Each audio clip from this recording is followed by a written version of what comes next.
Good morning, it's Friday, February 5th, and this is the Herald Review's podcast, the Daily Chirp. We're excited to bring you a closer look at one of our top stories, events in the community, local history, sports, and more. Today, local medical marijuana cardholders are beginning to worry that the onslaught of recreational pot users will empty the shelves. But first, a quick message from our sponsor.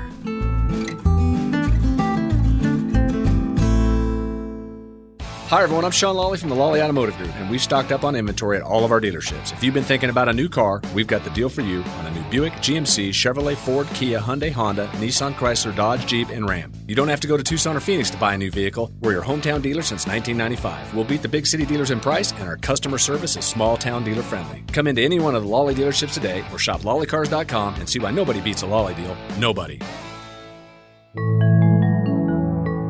Before we begin, some local history. In 1988, more than a decade after the discovery of Kartchner Caverns in Benson, the state of Arizona purchased the land. They soon began developing the site into a state park, a process that took several years and millions of dollars.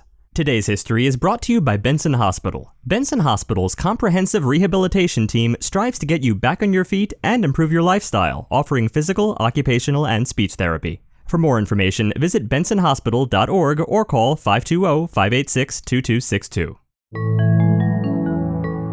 Now our feature story. 40-year-old Renee Hopkins of Sierra Vista arrived at the Green Pharmacy dispensary on South Naco Highway on Tuesday at about 12:30 p.m. There were already more than 20 people ahead of her. Hopkins said that she doesn't think the dispensary will run out of what she needs, but she has been told that the supply was limited. What we saw in California was a shortage in the supply chain. I mean, you're just working with many aspects of the supply chain: manufacturing, cultivation, testing, distribution. All of these ancillary services have to get up and running and be able to meet the demand. People hoping for it to be an overnight shift, they're going to be a little bit disappointed because it is a big change for a lot of these medical dispensaries that currently exist in Arizona. The passage of Proposition 207 in November legalized the possession, use, and cultivation of marijuana for people 21 years or older. There are limits, however, on how much individuals may possess and cultivate. Recreational users must also pay an excise tax of 16%. But for medical marijuana cardholders, there are no age limits, they can purchase more, and they don't have to pay the excise tax, among others. The Green Pharmacy, which sells to both medical and recreational users, is currently the only one in Cochise County. James Burton, who is 27, also from Sierra Vista, said that he's all for everybody being able to come down and get their recreational marijuana. But what about the people who spent the money to get their medical card? Burton suffers with post-traumatic stress disorder. The management at Green Pharmacy did not return a call on Tuesday regarding how they're handling the demand by medical card holders and recreational users. But a manager at the Prime Leaf, a dispensary in Tucson with 2 locations in the city, said their facility is only selling to medical marijuana cardholders. He said the business is preparing to open its doors to recreational users in April, but they want to plan and make some changes to their stores so they can really serve both groups. He also mentioned that the dispensary has served some patients from Cochise County recently. Sierra Vista's Renee Hopkins, who has had her medical marijuana card for 4 years, said she thinks all the excitement and rush to dispensaries by recreational users will die down eventually. Though she thinks there's a statewide marijuana shortage, she says that hopefully Arizona will begin to grow and cultivate more marijuana. And James Burton agrees. To him, there just needs to be more dispensaries. They need to be able to meet the demand.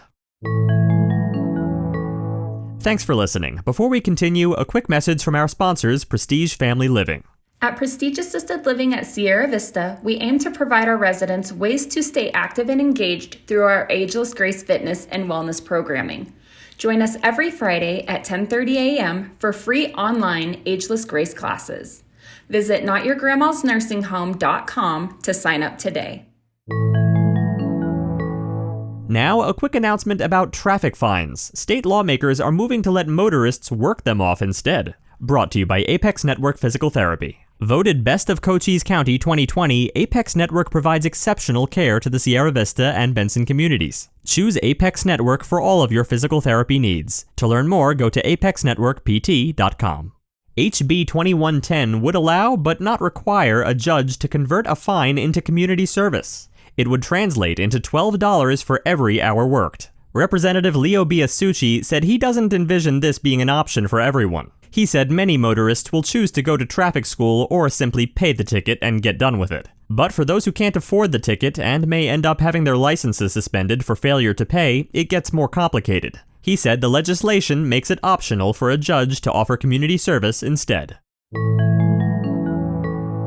Next, we're excited to highlight Aaron Eddington, who will be representing Pomerene School at the Cochise County Spelling Bee on February 13th. Brought to you by our sponsors, Sulphur Springs Valley Electric Cooperative.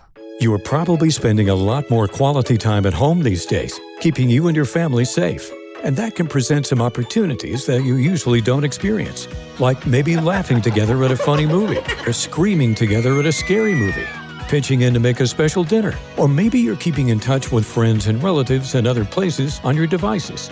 And it just so happens that many of the activities we're sharing with each other are made possible by electricity. At Sulphur Springs Valley Electric Cooperative, we know that you are depending on us both for fun and serious needs. And we want you to know that we're here for you day and night, sunshine or storm, easygoing times or trying times like now, making sure you're getting the power that you need every day to meet your needs. For over 85 years, through all kinds of tough times, we've been there for our members. And even though you may not see us, we're here for you now. Sulphur Springs Valley Electric Cooperative, owned by those we serve. This year marks the second year that Eddington, a 12-year-old 7th grader, has emerged as Pomerene's top speller and qualified for the county event. When asked how he prepares for his spelling competitions, Eddington said his mother helps him by reading medical terms for him to spell, and his language arts teacher, Annette Richards, challenges him by giving him a lot of hard words. Agricultural, cemetery, and cocoa are examples of some of the words Eddington spelled correctly to get through his school spelling competition.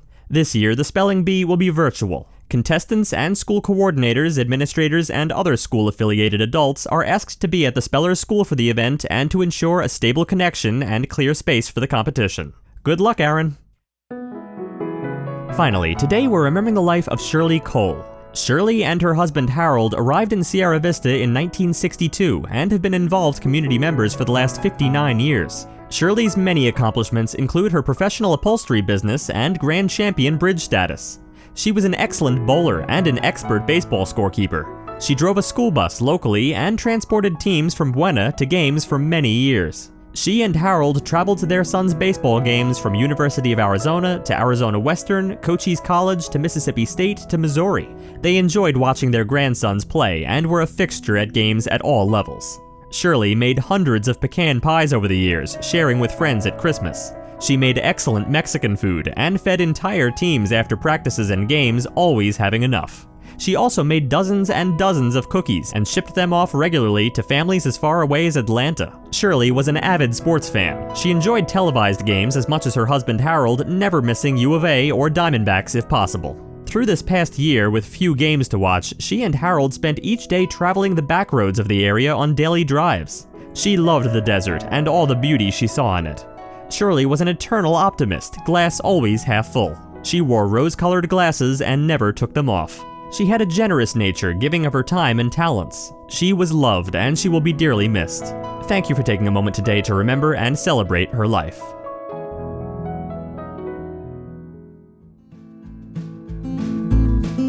Thanks for tuning in to the Herald Review podcast today. Join us again next week. And remember, the Herald Review is here for you with local news you can trust. For more information on any of the stories you heard about today, visit us at myheraldreview.com. Right now, you can become a member starting at just $1.99 per week. Want to stay up to date on what's going on? Join Neighbor, your trusted neighborhood community. Neighbor is a free online forum you can trust to connect with your community, focus on facts, and make a difference. Join the conversation. Visit nabur.myheraldreview.com.